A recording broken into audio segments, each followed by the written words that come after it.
우리는 지난 시간에 모세가 간절히 기도했던 내용을 살펴보았습니다.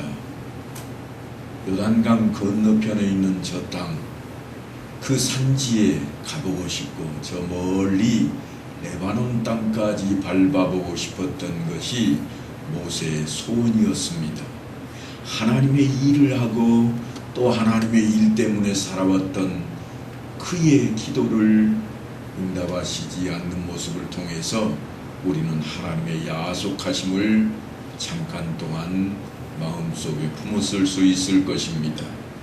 그러나 하나님께서는 요단강을 건너는 것은 허락지 않으셨지만 그가 바라보고 그가 갈망하는 그 땅을 이제 그 후손들에게 주시겠다고 약속을 하시는 놀라운 은총을 더하십니다. 너는 비스가산 꼭대기에 올라가서 눈을 들어 동서남북을 바라고 네 눈으로 그 땅을 바라보라. 너는 이 요단을 건너지 못할 것임이니라. 하나님께서 비스가산 꼭대기로 모세를 올라가게 하신 것은 그곳에서 요단강뿐만 아니라 서쪽편에 펼쳐져 있는 가나안 땅이 한눈에 들어오기 때문입니다. 비스가산은 모압 땅 아바림 산맥의 사해 동편에 있는 그런 뾰족한 산 봉우리입니다. 물론 그 앞에 평평한 곳들이 이루어져 있어서 우리는 모압평지라 그렇게 부르기도 합니다만, 이 산자락을 따라서 조금 더 동쪽으로 내다보면 그쪽에는 조금 더 높은 느보산 봉우리도 있습니다. 그런데 사실은 이곳에 모세와 이스라엘 백성들이 한번 지나갔던 그러한 자리입니다. 지금은 저 북쪽까지 올라가서 헤스본과 바산을 다 물리치고 다시 내려와 있는 그 시점이지만, 이전에 이곳을 지나갈 때에 말씀이 이렇습니다. 모압 들에 있는 골짜기에 이르러 광야가 내려다 보이는 비스가산 꼭대기에 이르렀더라. 그곳에 서면 남쪽에 있는 산자락과 동쪽에 있는 광야만 보이는 것이 아니라 북쪽에 있는 아모리족 속의 땅도, 아래쪽에 있는 그 사해와 요단강, 그리고 작은 또한 큰 길들까지 모두가 다 보이는 그러한 자리입니다. 그래서 모세가 그곳에서 아모리 왕 시온에게 왕의 대로로 지나가게 해달라고 청원을 하였던 곳이기도 합니다. 뿐만 아니라 이 산은 발람 사건으로도 유명해졌습니다. 십볼의 아들 발락이 이스라엘이 아모리인에게 행한 모든 일을 보았으므로 모압이 심히 두려워하였으니 이스라엘 백성이 많음으로 말미암아 모압이 이스라엘 자손 때문에 번민하더라. 왜 번민을 하는가 하면, 사실은 모압이 보기에 이스라엘 백성들이 별거 아닙니다. 군대를 무장하고 있는 것도 아니고 그 모든 사람이 다 군인들이 아니기 때문입니다. 200만 명이나 되는 사람들을 그대로 끌고 가는 군대가 60만에 불과한 이스라엘은 사실은 백성 지키기도 힘겨울 것입니다. 그런데 왜 번민하고 있는가? 그러면 북녘 땅에 있던 그 강한 나라들이 이들 때문에 쑥대밭이 되었다는 소문을 들었기 때문입니다. 바산과 헤스본이 엄청난 나라인데 하루아침에 다 무너져 버렸고, 이들이 올라가고 끝났으면 괜찮을 건데 다시 되돌아와 가지고 자기네들 턱 밑에 떡하니 버티고서는 그곳에 어떻게 하고 있는가 하면, 성경을 보니까 거주하였더라 그랬습니다. 살고 있는 겁니다. 순식간에 마음만 먹으면 이거 우리는 아무것도 아니겠다는 생각이 듭니다. 그래서 번민하게 되었습니다. 얼마 전까지만 해도 모압 왕은 이스라엘을 거들떠보지도 않았습니다. 한때거리가 그냥 도망치듯이 자기가 우리 땅 갈 수 없어 그랬더니 저 아래 변방으로 빙 둘러서 자기들 북녘 땅 쪽으로까지 갔던 그러한 족속들입니다. 도무지 상대가 되지 않았습니다. 하지만 지금은 소문이 무성합니다. 헤스본의 시온이나 바산의 옥은 보통 내기들이 아닙니다. 자기네들보다 더하면 더했지 못해 보인 적이 없습니다. 그런데 그들이 전멸당했다는 겁니다. 전쟁에서 패한 정도가 아닙니다. 씨가 말라버렸습니다. 그들이 지나간 자리에는 사람 종자가 없습니다. 그러니 이제는 이스라엘 백성들이 무서운 존재가 되어버린 겁니다. 그래서 두렵고 번민하게 되었다는 겁니다. 어떻게 하면 살아남을 수 있을까? 대책회의를 열기 시작합니다. 물리칠 방안을 모색하던 중에 미디안의 장로를 불러드립니다. 왠가 하면 수소문을 해보니까 모세의 장인이 그곳에 있다는 겁니다. 모세의 처가가 있던 자리를 통해서 모세가 어떤 사람인가 좀 알아보자. 그들을 통해서 이 족속들이 대간절 어떤 모습인지 알아보자. 그래서 그들을 불러들였습니다. 그리고 대책회의를 하던 중에 그들이 믿는 하나님이 누구신가 하는 것에 대해서도 이야기를 들었습니다. 모압 왕 발락은 아모리가 망하는 것을 보고 이스라엘과 전쟁을 해가지고는 군대의 힘만으로는 이길 수 없다는 것을 그래서 깨닫게 되었습니다. 다른 힘이 필요하다는 것을 안 겁니다. 그래서 이스라엘과 하나님에 대해서 잘 알고 있다는 미디안 장로들을 불러다가 상의를 했습니다. 그렇게 머리를 맞대고 얻어낸 결론이 뭔가 하면 발람을 불러다가 저들을 저주해보자는 것이었습니다. 발람은 당대에 온 세상에서 아주 명성이 자자했던 그러한 복술가입니다. 우리식으로 하자면 무당입니다. 그는 모압에서 북쪽으로 600km나 훨씬 북쪽으로 올라가 있는 우리가 잘 알고 있는 메소포타미아 강가의 바벨론 땅에 살고 있는 사람입니다. 그렇게 먼 나라에까지 발람이 용한 무당이라고 소문이 나 있을 정도입니다. 명성이 아주 대단합니다. 발락 왕도 정확하게는 모르겠지만 이스라엘을 치고 자기들을 지켜내자면 무엇인가 영적인 힘이 필요하다 하는 것을 느끼게 되었습니다. 우리는 어떤가요? 마음속에 때로는 이것은 뭔가 다른 게 있구나 그런 생각이 들지는 않습니까? 세상 사람들은 그럴 때마다 무당을 찾아갑니다. 점을 치러 갑니다. 물론 예수 믿는 사람들도 조금도 다르지 않습니다. 뭐라고 그러는가 하면 우리 목사님은 능력이 많으신 하나님의 종이니까 목사님 찾아가서 기도받아봐.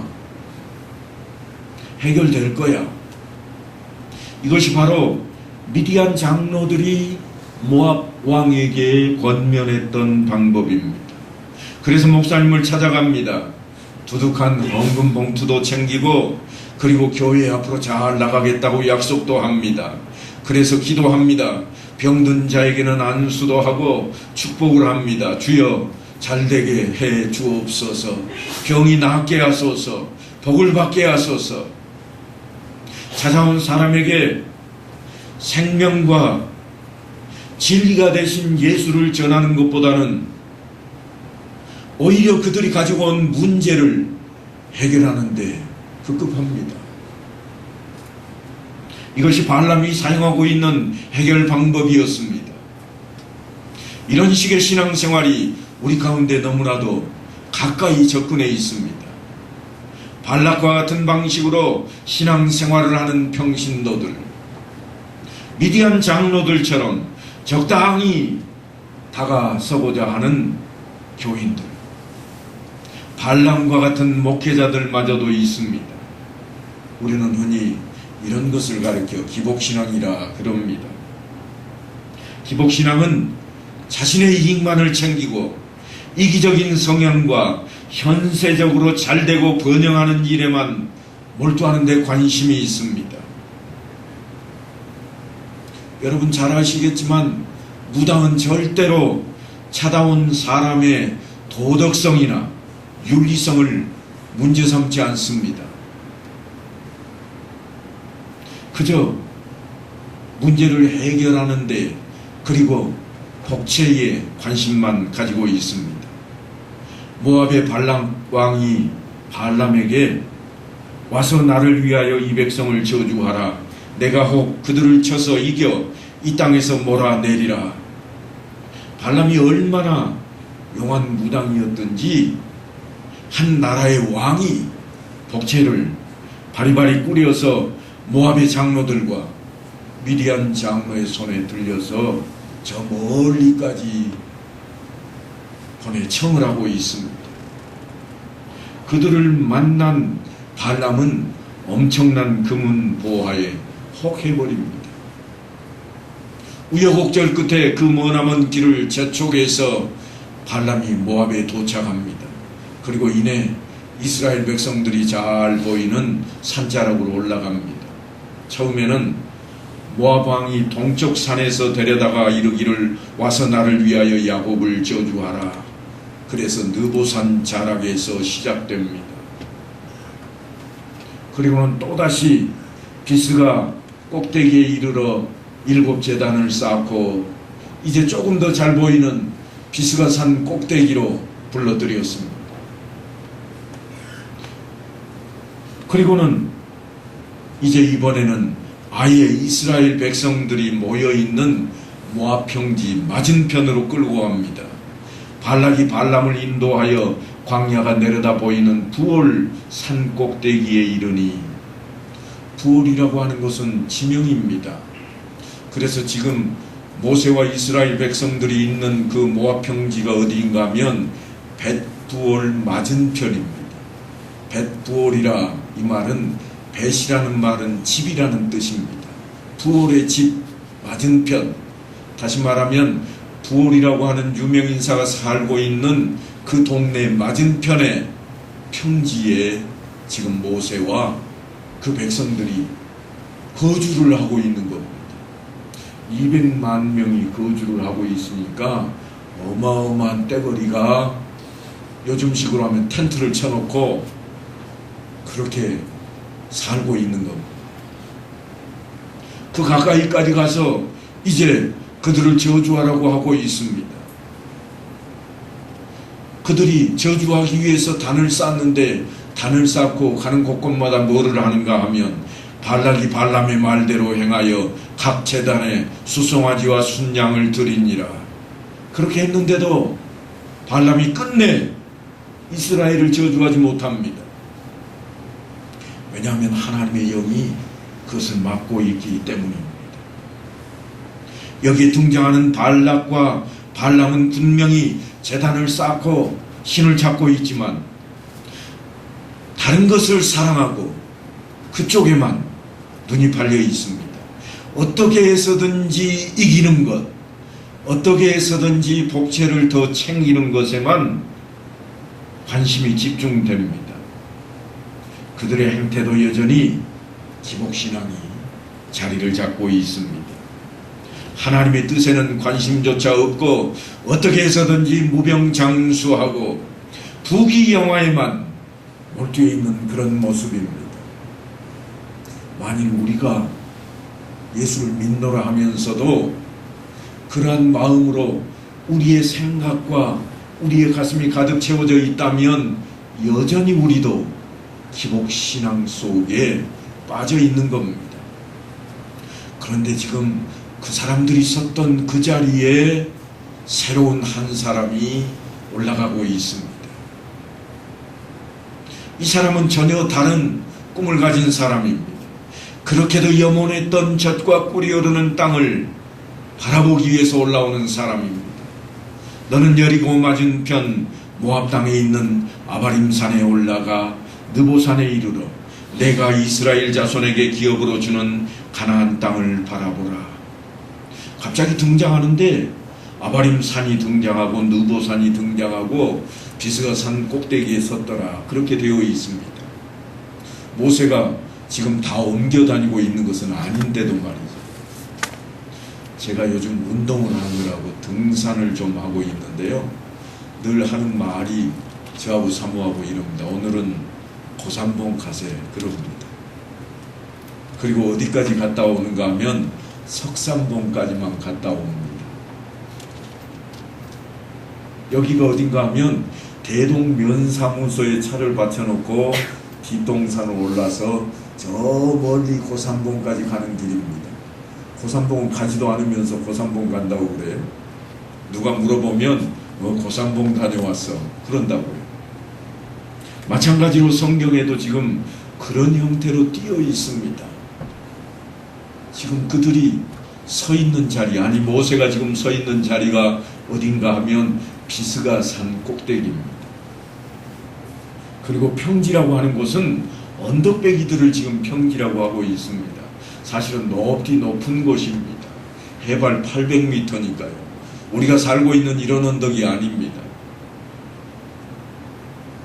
그들이 그렇게 올라가서 있는데 그 산 위에서 멀리 바라다 보면서 모세는 약속을 하나 받아냅니다. 그게 뭔가 하면 네가 볼 땅을 그들의 기업으로 얻게 하리라 하는 것입니다.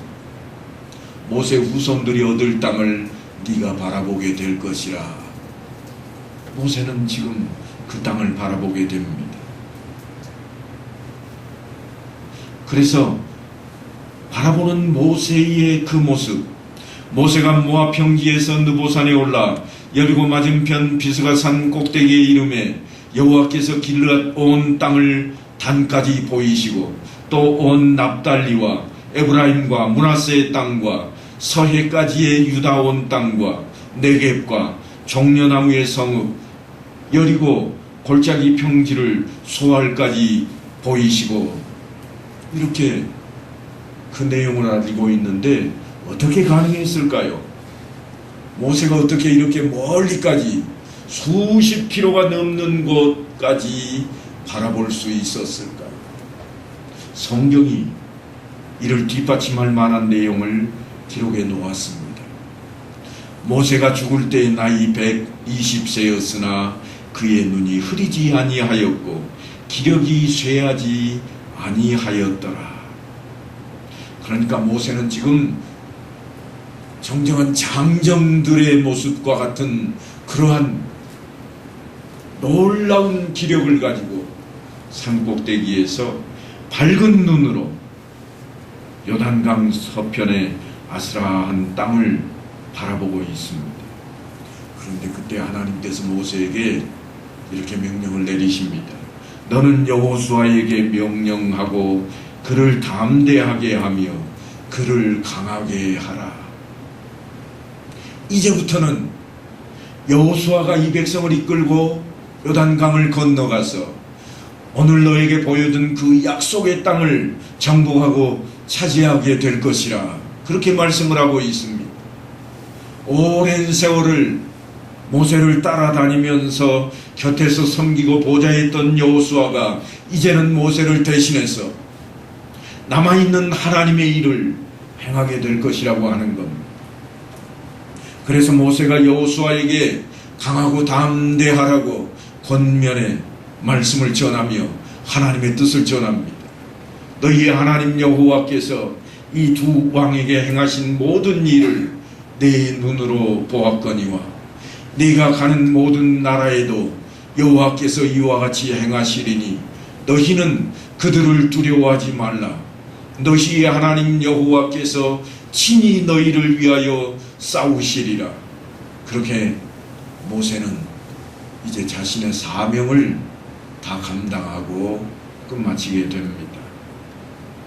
그때 이스라엘 백성들이 모압 평지에 머물러 있었습니다. 그때 우리가 벳부얼 맞은편 골짜기에 거주하였느니라. 그러니까 지금 이 이스라엘 백성들은 예전의 이스라엘 백성들이 아닙니다. 1세대는 다 죽었고 이제 2세대가 모세 앞에 모세가 전하는 말씀을 들으며 그렇게 서 있습니다. 그리고 모세는 신명기의 모든 말씀을 전한 뒤에 백성들과 이별을 고합니다. 물론 이후에도 제가 신명기를 계속 전하겠습니다만 그 말씀들은 모세가 죽기 이전에 전한 말씀들입니다.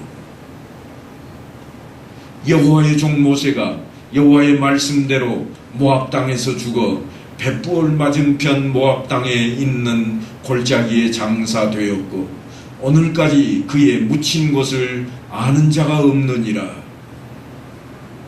그래서 성지순례를 하다 보면 느보산 자락에 모세를 기념하는 교회를 하나 세워 놓았는데요. 그 정원에는 노뱀이 아주 높다랗게 세워져 있습니다. 이것은 이탈리아 조각가 지오바니 판토니라고 하는 사람이 모세의 노뱀과 그리스도의 십자가를 형상화해 놓은 하나의 작품입니다. 그런데 마치 성지순례하는 사람은 자신이 노뱀을 바라보면 소원이 이루어진다고 소원을 한 가지씩 빌기도 합니다만 이 형상이 바로 그 자리에 있습니다. 하나님께서 이스라엘 백성들에게 불뱀에 물리거든 모세가 만든 노뱀을 쳐다보라 그러면 살리라 그렇게 약속을 했습니다. 이제 이 노뱀 사건을 한번 좀 우리가 뒤돌아보고 교훈을 얻어야 될 것 같습니다. 하나님께서 그들과 한 그 약속을 믿은 사람은 불뱀에 물렸지만 다 살아남았습니다. 물론 쳐다보지 않은 사람은 죽었겠죠. 그런데 여러분 꼭 기억하셔야 될 게 있습니다. 이게 노뱀 때문에 산 게 아닙니다. 노뱀 때문에 산 것이 결코 아니라는 것을 기억하셔야 됩니다. 그러면 어떻게 살게 되었는가? 노뱀을 쳐다보면 살리라고 한 하나님의 말씀을 믿었기 때문입니다. 하나님의 약속을 믿었기에 살아난 것입니다. 하나님의 약속을 믿은 사람은 하나님의 말씀대로 행한 사람입니다. 그것이 믿음입니다. 그러다 보니까 하나 문제가 좀 생겼습니다. 예, 목사님은 하나님의 약속을 믿으라고 하시지 않고 예수 믿으라고 그러실까? 제가 하나님 약속 믿으라고 잘 않잖아요. 오늘은 하나님 약속 믿는 사람만 산다고 그러는데 저는 예수 믿으라고 종종 그렇게 이야기를 하잖아요. 그러게 맨날 말씀대로 사셨나요? 그러더니 왜 예수 믿으라고만 그럴까? 참 궁금한 수수께끼 중에 하나입니다. 이 시간에 저와 여러분이 통하는 문을 하나 열어야 될 것 같습니다. 여러분, 하나님의 약속이 무엇인가요? 하나님의 약속은 하나님의 말씀입니다. 여러분이 집을 하나 사거나 혹은 세를 들어도 계약서를 작성합니다. 물론 사게 되면 그 등록증을 가지게 되겠지만 그 모든 것이 뭐로 이루어지는가 하면 서류로 이어집니다. 서류가 있어야 증거가 되잖아요. 그냥 말로만 이거 당신 거야 그런다고 그렇게 되는 게 아니에요. 주고받은 증거가 서류로 남아야 되고 그것을 뭐라고 그러는가 하면 계약서라 그럽니다. 하나님께서 우리에게 복을 주시겠다고 하는 것도 그냥 있는 게 아니에요. 언약으로 주어졌고 말로만 있는 게 아니고 하나님의 말씀인 성경으로 기록이 되어서 우리에게 전해지고 있는 겁니다. 그러니까 하나님과 우리 사이에 있는 그 계약서는 하나님의 말씀입니다. 하나님의 약속은 말씀으로 있는 거예요. 그래서 그 말씀을 우리가 믿는 것이 하나님의 약속을 믿는 것이라 그렇게 이야기할 수 있게 됩니다. 그런데 사도 요한은 이렇게 자신의 신앙을 고백합니다. 태초에 말씀이 계시니라. 이 말씀이 하나님과 함께 계셨으니 이 말씀은 곧 하나님이시니라. 그리고 그가 이어서 하는 말씀이 육신이 되어 우리 가운데 거하심에 우리가 그의 영광을 보니 아버지의 독생자의 영광이요 은혜와 진리가 충만하더라. 그러니까 사도 요한이 지금 증거하고 있는 것은 예수님을 소개하고 있는 내용입니다. 예수님이 곧 하나님이라고 하는 것. 아니, 예수님이 하나님의 말씀이라고 전하고 있습니다. 그래 놓고는 이어서 뭐라고 그러는가 하면 영접하는 자, 곧 그 이름을 믿는 자들에게는 하나님의 자녀가 되는 권세를 주셨으니 이는 혈통으로나 육정으로나 사람의 뜻으로 나지 아니하고 오직 하나님께로부터 난 자들이니라. 그러니까 하나님의 말씀이 곧 예수 그리스도라 그렇게 증거하고 있습니다. 그러므로 하나님의 약속, 하나님의 말씀을 믿는다고 하는 것은 예수를 믿는 것입니다. 이제 우리가 예수를 믿는다고 하는 것이 무엇인지 우리 마음속에 좀 새겨야 되겠습니다. 그렇다면 우리가 믿는 그 예수님은 뭐라고 말씀하셨을까요? 어느 날 예수님께서 이런 말씀을 하십니다. 내가 곧 길이요 진리요 생명이니 나로 말미암지 않고는 아버지께로 올 자가 없느니라. 그리고 이어서 주님께서 하시는 말씀입니다. 나는 부활이요 생명이니 나를 믿는 자는 죽어도 살겠고 무릇 살아서 나를 믿는 자는 영원히 죽지 아니하리니 이것을 네가 믿느냐? 예수를 믿는다고 하는 것이 무엇인가? 이것을 네가 믿느냐? 예, 믿나이다. 아멘. 그러면 무엇을 믿는다는 거예요? 예수님이 곧 생명이고 예수님이 곧 부활이고 예수님이 곧 길이고 예수님이 진리라. 그것을 믿는다고 고백하는 자리로 나아가는 것입니다. 사랑하는 성도 여러분, 하나님의 말씀을 믿는 것, 하나님의 약속을 믿는 것, 그것이 예수를 믿는 것인데 예수님께서 우리를 향해서 말씀하시기를 네가 이것을 믿느냐? 그것은 곧 달리 말하자면 네가 나를 믿느냐? 그런 이야기입니다. 하나님의 약속을 믿는 것은 예수를 믿는 것입니다. 그 믿음으로 순종하는 것입니다. 모세가 지금 바라다 보고 있는 저 건너편 젖과 꿀이 흐르는 땅을 내 후손에게 주리라 약속하시는 그 약속을 믿는 것이 하나님의 말씀을 믿는 것이요. 또한 세대를 달리해서 살고 있는 오늘날 우리가 살고 있는 이 세상에서는 주를 믿는 믿음이 된다고 하는 것입니다.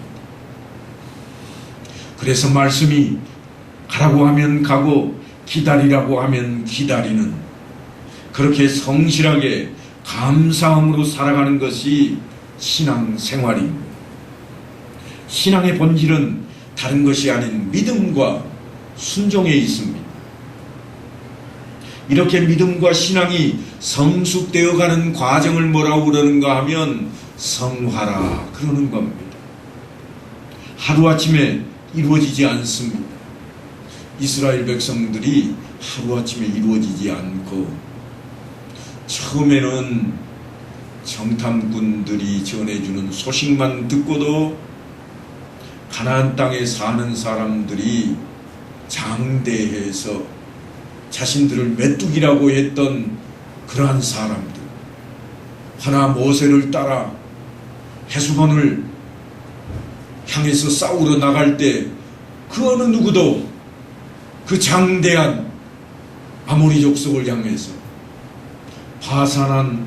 바산의 왕 옥이 침상을 오늘날 쓰는 더블침대 둘을 합해 놓을 정도의 그런 기럭지의 품체를 가진 인물이었음에도 불구하고 이스라엘 백성들 중에 어느 하나도 우리가 메뚜기 같다 그렇게 말하지 않았던 것처럼 그들은 신앙이 성숙해져 있었습니다.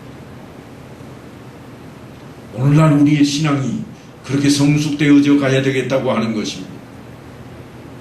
지금 이스라엘은 주변에서조차 함부로 대할 수 없는 그런 존재가 되었습니다. 이전에 절대로 안 돼, 우리는 길을 열어줄 수 없어, 그렇게 강하게 자신들을 드러냈던 모압 왕마저도 이제는 벌벌 떨며 근심하는 자리로 가 있는 모습으로 이스라엘이 바뀌어 있습니다. 무엇이 그들을 그렇게 바뀌게 했습니까? 그들의 믿음이, 그들의 신앙이, 그들의 삶이 그들을 그렇게 바꾸어 놓았습니다. 사랑하는 성도 여러분, 이제 우리의 신앙도 그렇게 성장해야만 합니다. 점점 자라나야 합니다. 그래서 이제는 기복신앙의 전제들을 다 벗어 던져버리고 젖과 꿀이 흐르는 땅, 하나님의 통치가 이루어지는 그 하나님의 나라, 오직 하나님의 약속을 붙들고 오직 예수 그리스도를 믿는 믿음 안에서 성장해가는 삶을 살아가는 그런 성도들이 다 되시기를 간절히 축원합니다.